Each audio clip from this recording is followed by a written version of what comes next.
seek to expose the power of Satan's Counter-Reformation, Socialist Communist Company of Jesus, now directing every government on earth through high-level Illuminized Freemasonry. Its designs and plots will be elucidated with historic, irrefutable citations spanning over 300 years. All peoples of whatever race will benefit if the biblical principles espoused on this broadcast are applied to themselves in accordance with the Word of God, the AV 1611 Reformation English Bible for English-speaking peoples. Now, to begin. On Monday, we cover the Jesuit War on the white race, having founded white Protestant nations of Western civilization. And today we're going to cover how the Jesuits, in control of Washington, since no later than the assassination of Abraham Lincoln, and since no later than its real consolidation of power under America's first real de facto Roman emperor, Teddy Roosevelt, that the Jesuits have used their 14th Amendment, Holy Roman 14th Amendment, corporate fascist, socialist communist American empire to restore the Pope's temporal power around the world with two very intriguing swords. One of those swords is socialist fascism, which Bismarck called black socialism, because the black robes, the priests, were the big advocates of what they called Christian socialism. So Bismarck called it black socialism. And the other one that Bismarck called red socialism, which was communism, i.e. red China. The flag of China being red, the flag of the Soviet Union being red. Communism would have a blood red hue in its symbolisms. And going back to the days after Karl Marx and his unleashing of the Manifesto, financed by Engels, that white Gentile out of England, and promoted by the Jesuits, who were controlling the cartel capitalists, this movement for communism was openly condemned by the papacy. Openly condemned by the papacy being an enemy of communism. But at the same time, the papacy would be an open advocate of fascism. So what is the real policy of the papacy with regard to socialist fascism and socialist communism? Socialist communism is the end game. The Vatican controlling high-level Freemasonry, remembering that Cardinal Rampolla, who was the Cardinal Secretary of State for Pope Leo XIII, was a high-level Freemason and a member of the OTO.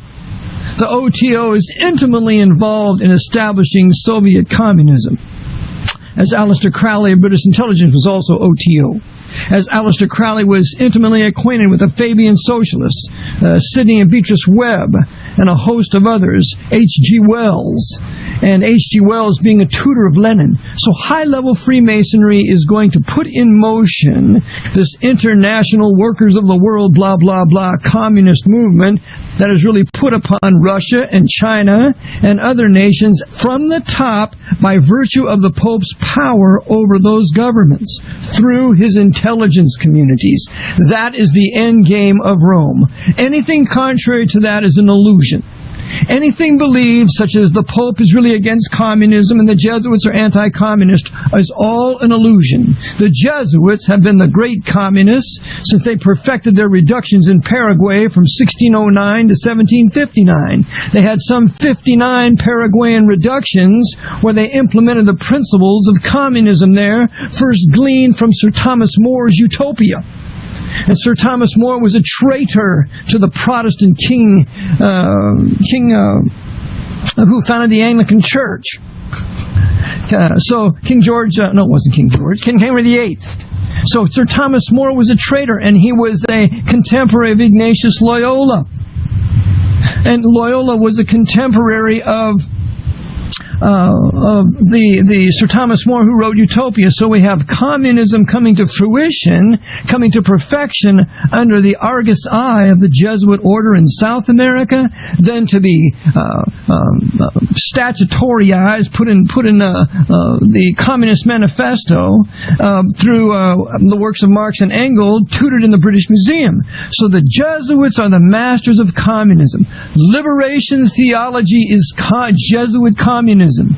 Black theology of Mr. Cohn, which is repeated by Jeremiah Wright, is Jesuit communism. Barry Davis Obama sitting under black theology and liberation theology means he is a Jesuit communist.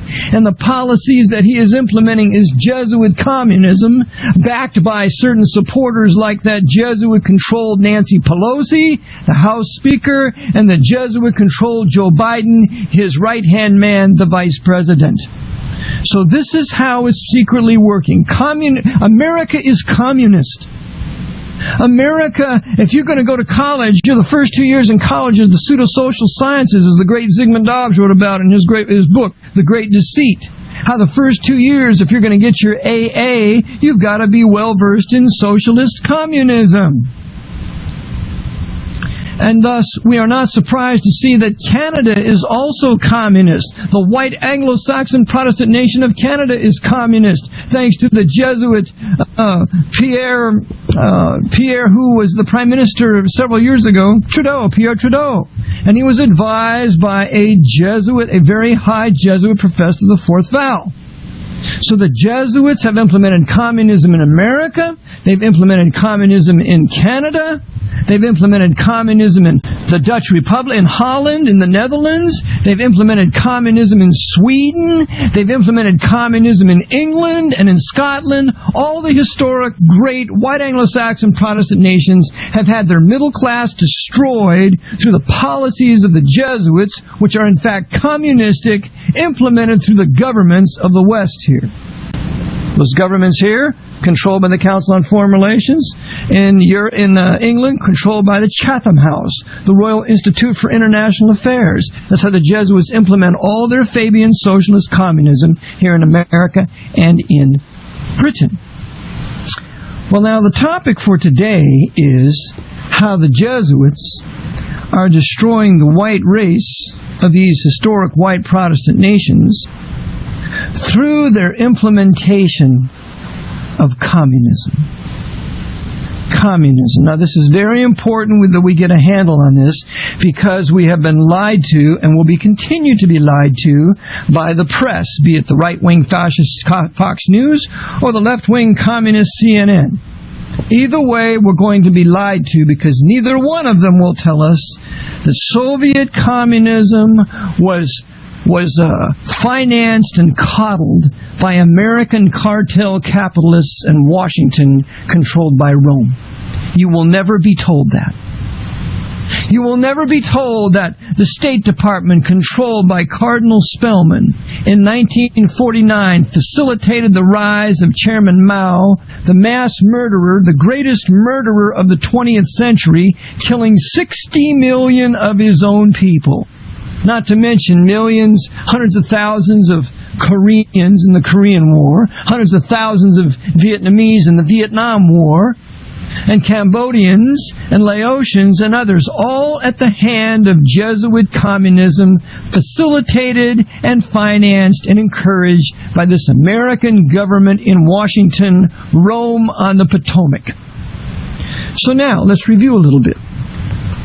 We know that communism was built by the West, particularly London and Washington. Now, my white Slavic brothers, you need to understand this. You need to get this ingrained in you. All you Romanians, you Slavic Romanians, all you Slavic Croatians, you Slavic Serbians, you Slavic Russians, all you my white Slavic brethren, you have been oppressed by communism, shoved down your throat by the Pope of Rome through his Anglo-American enterprise, controlled by the Jesuits. Remember, the Pope controls the CIA. He controls the KGB. He controls British intelligence. He controls German intelligence. All these intelligence agencies are united together at the top by high-level Freemasons and high-level Knights of Malta kissing the Pope's ring. That's how it works. There are no them and us. There are no East versus West. That's all nonsense for the strictly pedestrian who does not understand at the top The Jesuits are aspiring for a world government, a world monarchy under the Pope, and therefore use nations to subjugate other nations. Well, here in the early 20th century, the Jesuits, after they had subjugated us, with the assassination of Lincoln and the enthronement of Teddy Roosevelt after the assassination of McKinley, they then used their American empire to subjugate the nations of Europe and Russia and China. America, the Holy Roman 14th Amendment corporate fascist for the big super cartel capitalists that couldn't care less about us common low white folk. And so the socialist communists, those are the policies put upon us folk here in the empire. It's the corporate fascist socialist communist American empire that has been used by the Pope as the hammer of Rome to subjugate all